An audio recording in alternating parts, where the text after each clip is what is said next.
Welcome to the Celebration of You. I'm your host, Holly Dowling. I'm thrilled to share with you incredible people from all over the world who are living and leading extraordinary lives. From overcoming immense adversity to discovering the secret sauce to leading with courage and grace. Their stories are going to bring you hope and inspiration. Now, let the stories begin. Oh boy, am I excited for today. Today is going to be, well, I kind of don't want to burst the bubble on this one, but I'm going to have to because I feel very blessed and very honored in our lifetime through the course of events and how the universe and life works. And sometimes we don't know why things happen when they do, but down the road, it's revealed. You get blessed when you get to be connected with amazing souls and people in this world.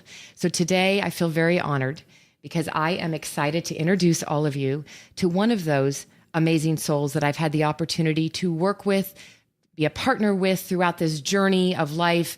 And most importantly, I want to showcase this man on the line with us, Jeff Mathews, who to me, in my life of being all over the world and working with leaders globally, he is one of the few that I feel totally exemplifies the word leadership.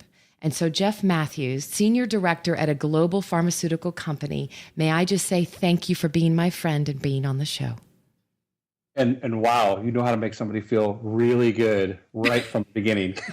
Well, good. Thank you so much for having me. I feel just as honored and blessed to have met you, been part of your life, and the friendship means so much to me. So thank you. Well, you are, I know when I called and asked you, Jeff, I'd love to showcase you. I'm all about celebrating people and people that are not looking to be showcased, people that are living a life that exemplifies why I believe we've been put here. And so over the years, watching and knowing and hearing the stories and seeing how you have taken leadership to another level in all aspects of your life, from personal to professional, I just think you have something that this world needs to hear. And so I think it's kind of fun, though. Why don't you just share how we first met or where this goes back to? I don't even know how many years now. It goes back a few years. Really, my leadership journey comes from, came out of the ashes of some quite frankly, poor leadership, a period in my life where I was struggling as a leader. And as I look back on that time, and I think every leader probably goes through some level of ups and downs. And it was in that abyss where I had this great shining light. And that's where I met you is really coming up out of the abyss and trying to figure out what kind of leader I wanted to be. And, I think for me, I lost a little bit of that authenticity. I was trying to figure out the right leadership jacket to fit. And it was through some of the work that you were, helping me with around helping people find their strengths and to find people at TMBC.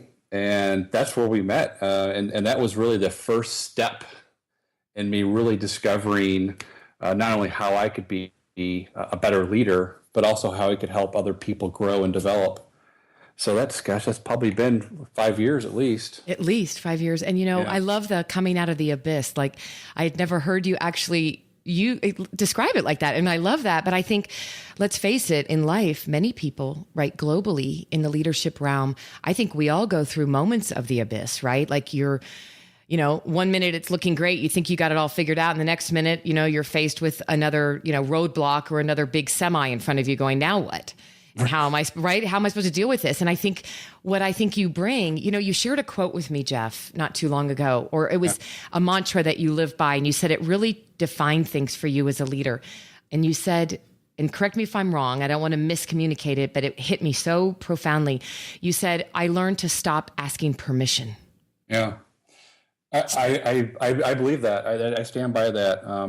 I don't think you need permission to lead. I think your team, your organization, your company needs you to become the best leader you can be.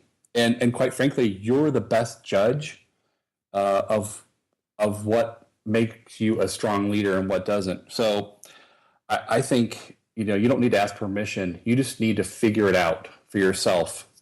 And ultimately everybody's going to win when you do. And so, I just told myself because when I was in the abyss, it wasn't like this was within my first couple of years of leading. This was probably mid-career. So mid-career, that sounds like a long time ago, Jeff, the way you just said that. I know.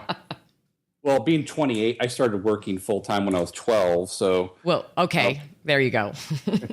But so for me, when I remember just thinking, my first thought was, it wasn't how am I going to move on to something new. It was how am I going to make it work where I'm at right now. I've always just been the kind of person that is determined. And when you have, you're questioning yourself, your leadership's questioning yourself, your staff is questioning your leadership, that's when I think you really need to tell yourself, I don't need permission. I need to figure this out for myself and for the team and for your company and your organization. I really believe that engaged employees start with inspired leaders. So, if you're going to inspire your employees, you got to put on your own oxygen mask first. And that's where I started. That was also part of that permission thing is I gave myself permission to, really focus on myself as a leader, because I knew I wasn't going to be worth a grain of salt to them if I didn't figure that piece out. And you did it. And I mean, if you could go back to like right now, as you're sharing this, there has to be a vivid turning point moment for you, which might have been one of the toughest moments, right? But where you literally had that epiphany and said, okay, I'm going to start stopping, basically is what you did. I'm going to stop waiting for permission and asking and start, basically going and following your gut. Can you share like an example of something? Because there's a great story that I know you did for someone on your team, but I don't know if that's the same moment, but I'd love to hear what you're thinking right now. What moment? It came from that. So as I started to really explore strength-based leadership, I became aware that it really, in many ways, flied in the culture of the company I was working at. And the company I worked at was great, fabulous, and I have so many great experiences there. But we worked in a culture, and I think there are probably a lot of people hearing this that can relate to this. You work in a culture that is, focused on getting things done, and as far as like helping people develop, it's around their weaknesses, and you do what's in the best interest of the team, and you forget that the team is so diverse and brings so many different strengths and amazing talents and skills to the table. And so that was my first thing. I was like, okay, how am I going to do this and within the culture? But I just said, I'm going to do it. And I remember I brought in one of my mentors to help me facilitate a session on strengths. And I had an individual who was quite frankly struggling at the time, and she was somebody I had recruited into my organization, somebody who came highly regarded.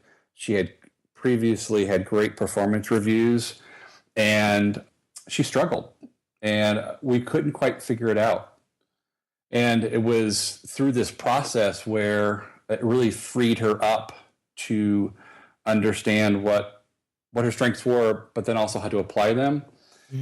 And over the course of, I would say, 2 years, I saw this individual not only contribute at a satisfactory level, but actually was rated one of the highest amongst her peers. And I think the thing that was so moving to me, and I still remain in contact with her just because it's, we just became so close through this process, was that she struggled like anybody would. When you're not performing well, you feel it and you know it. And she not only struggled in her work, but she struggled physically because of it.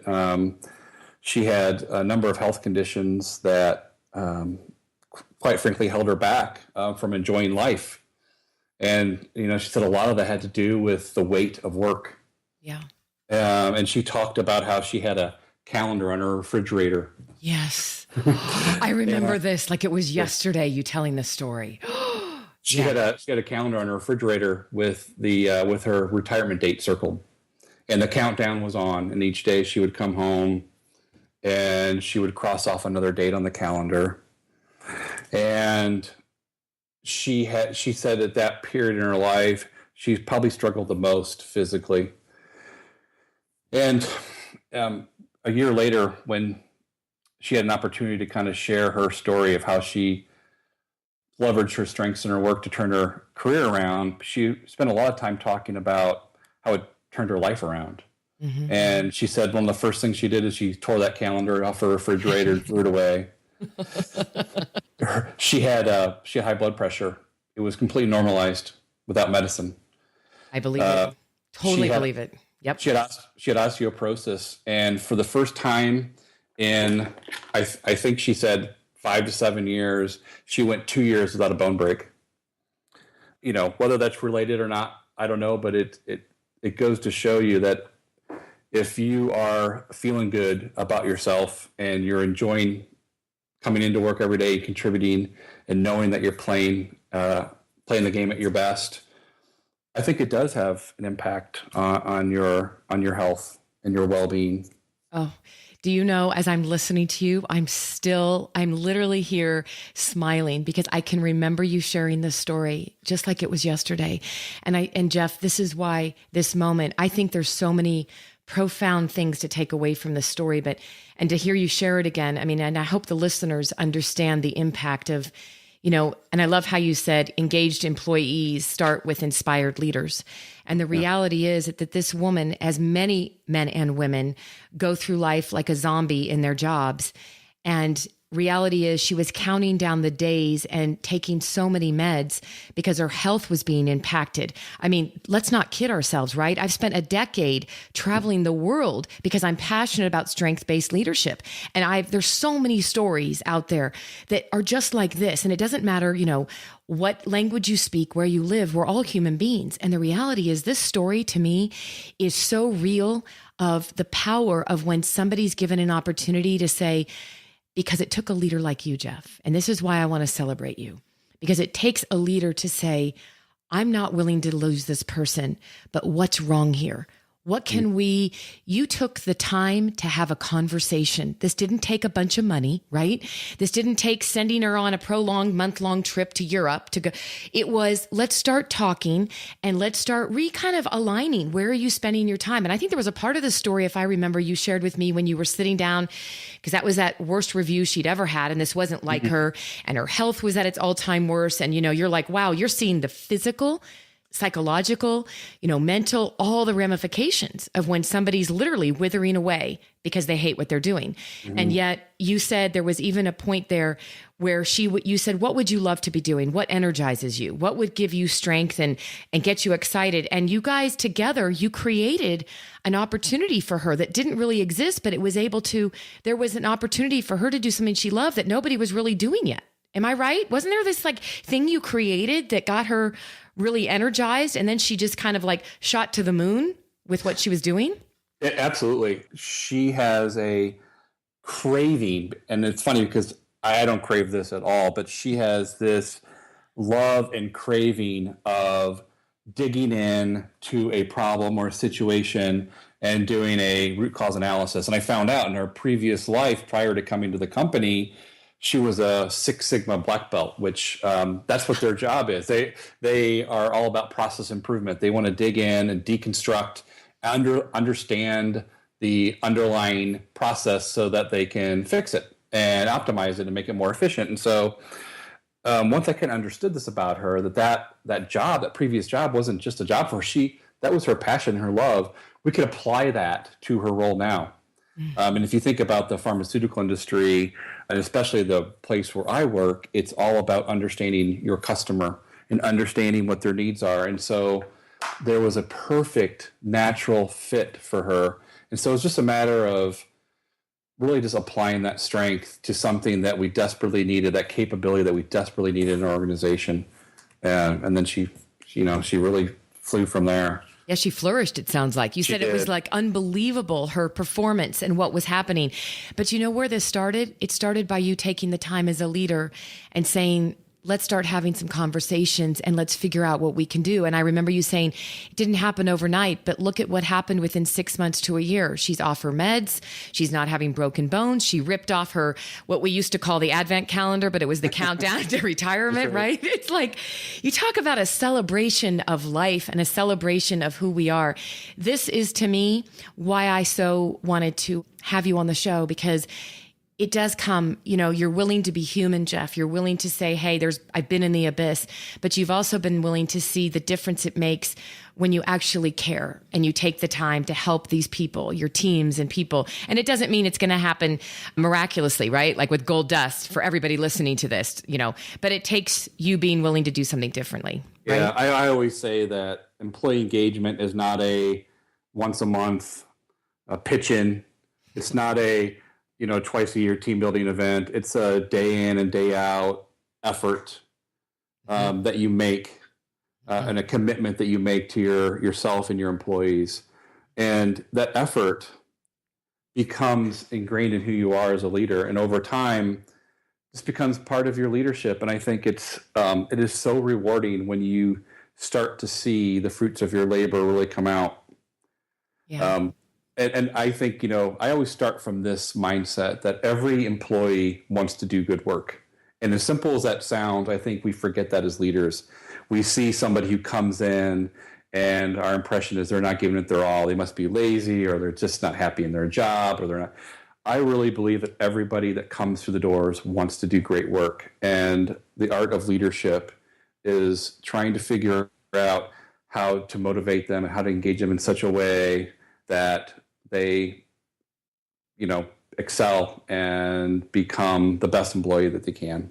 I love that approach. You start with the glass is half full, and you're looking at each human being as they're wanting to be there.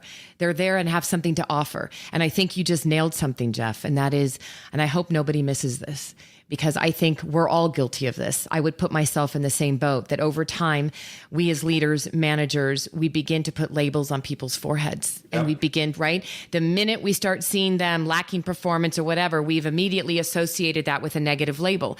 And the reality is, and I did a whole podcast on this like last year, and I think you actually commented on it because you loved it. It's all about changing labels, because we may never know what's going on in someone's world.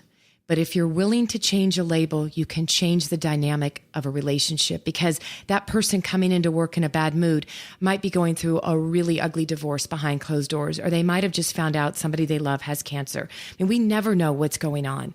But if we as a leader are willing to just change the label and think a little differently, we can change a life and change a dynamic. And that I believe is what you do and how you lead your teams. Yeah, I think the glass half full approach isn't something that it's something that I think I have to work at. It's because it's only natural to, and especially in certain types of cultures and environments, to think the opposite. But when you really start to come with the appreciation that there's a greatness or a genius in everybody, then you begin to think differently about how you're going to approach and engage that person. Yeah. Totally. Have you ever heard I have to share this really quick, and then I got to ask you one more thing, because I know you're going to have some great wisdom to share, but it's kind of like, it's like in anything, whether it's work or in a relationship, when people first start dating somebody, but I call it the shiny penny. When you're walking down the street and you see a really shiny coin or a shiny penny and you pick it up and it looks so perfect, right? And flawless. And the closer you get to it, the more flaws you see. And it's like, what happened to that shiny penny? But if we could go back to, that person that you first hired and that first walked in the door. And we're not saying that everybody's perfect and shiny, but if we're willing to look at their strengths and their gifts and what they bring and to help to elevate it, let's face it, everyone wins. You win, your customers win, right? And back at home, people's lives are better with families. But I have to ask you, because this is one thing I get asked a lot, and a lot of people, because they know I work with leaders around the world, the big infamous question that's always asked, and I see it on panels, if I had you on a panel on stage right now. So I'm going to ask it to you as though you're on the panel. How do you, as a key high-level leader in a very aggressive global organization that keeps you very busy, how do you manage work life, work, family. And I don't believe in balance. I believe in boundaries. I'm just saying that's like a philosophy of mine, but you've managed to balance. You're a passionate father, passionate husband. We all have stuff we deal with behind closed doors. And I'm wondering, I know a lot of leaders would like to know, how do you manage the family work balance? How do you do that? What's your gift, your trick? By example. It's as simple as that. I think, I remember one of our senior most leaders at the company I worked for previously got up and stood before, I don't know, must have been 1,000 employees at the time. And he was talking about work-life balance. And, it's when you hear a senior leader talk about work balance, there's that chuckle that you hear in the hush chuckle that you hear in the crowd.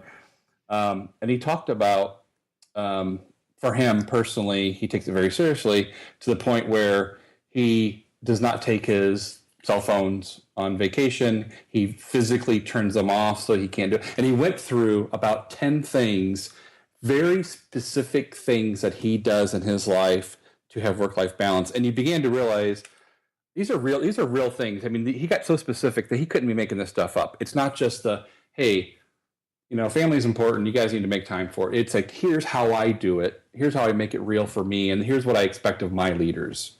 I don't email or text them when they're on vacation. And so you went through all these things, and you really got a understanding that this is something that it was not lip service. And so for me, it's just leading by example. And it's hard because there are so many times when I'm tempted to a phone or call somebody or text somebody. It's like, no, I want people to feel like they have the power and control to have that when it's their time. It's their time. It's not work. And I think, I always preach family first. And so I think it's something you have to keep in front of people. And it's something that you just have to lead by example. Because if you're not doing it, chances are your employees are going to sense that it's not something that's important to you. Yeah. It's called practice what you preach and walk the talk, right? Yeah, it's as simple as that. Yeah, it is. And I know you're passionate for your family. And so for you as a leader, you're right. It's one thing for us to say it, but if we're not exemplifying it and we're not mirroring it, then it's completely worthless. It means nothing. There's no credibility. And I know that's not an easy thing. We all juggle with that, but I know that it would be powerful coming from you. So as we wrap this up, and I'm just going to let you top of mind, anything personal or professional, what life lesson or words of wisdom would you love to leave with our listeners before we wrap this up? Wow. So I'm going to leave with a quote. I love this quote. It's something I use reference often, and it kind of describes my leadership style, and it kind of sums up what we've talked about today. And it's from John Buchanan from 1930. And his quote is, "The task of leadership is not to put greatness into humanity, but to elicit it, for the greatness is already there." And I love that because it gets at the heart of what strength-based leadership is. And it's that glass half full approach that everybody has some greatness, some brilliance, something amazing to offer the world. And so as a leader, our goal, our task in life is to figure out how to bring that out of people. I love that quote. Okay, we're going to put that one on the title of this podcast when we go to launch. All right? Absolutely. Thank you, Jeff Mathews. Thank you so much for sharing your heart, your soul, your brilliance, and most of all, just getting real. And I always know that there's somebody out there that's going to listen to this. And on that day, at this moment, you shared something that potentially is going to make a difference for someone. So thank you so much, Jeff, for being here. Thank you so much, Holly, for having me on the show. And I'm just so blessed to have you in my life. Thank you. You're welcome. It goes both ways. Ditto.